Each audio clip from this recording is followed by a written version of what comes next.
Dans une ville de Thaïlande, un événement étonnant a marqué les esprits. Il s'agit de l'histoire d'un jeune garçon nommé Darawan qui affirmait avec conviction avoir vécu et été tué 2 fois avant sa naissance actuelle en tant qu'être humain. Ces révélations ont rapidement fait le tour du pays et ont largement été relayées dans les médias. Selon ses propres paroles, dans sa première vie, il était un animal sauvage, un cerf. Un jour, il aurait été abattu par un chasseur.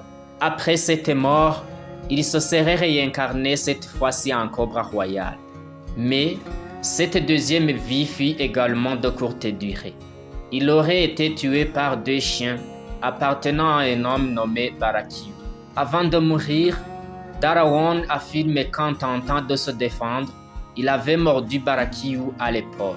Suite à cela, Barakiu aurait récupéré le corps du cobra, l'aurait cuisiné, puis mangé tout en invitant ses amis à partager le repas. Ce qui rend cette histoire encore plus troublante, c'est que l'un de ses amis, celui qui avait aussi mangé le cobra, est devenu plus tard le père biologique de l'enfant Darawan. 3 ans après la mort de ce cobra, Darawan est né.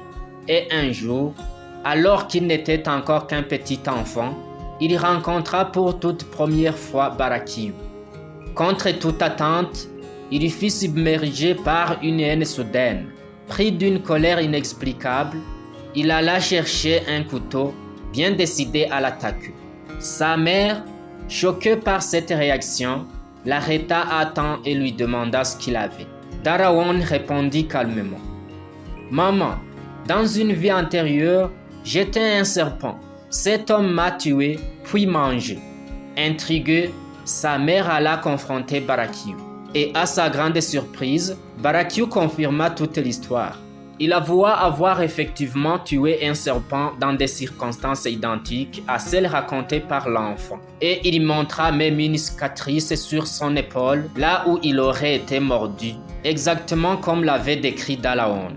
La grande question demeure.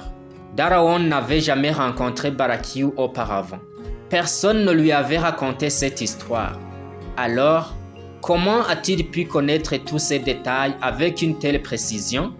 Était-ce la preuve de la réincarnation ou bien une coïncidence troublante? Qu'en pensez-vous?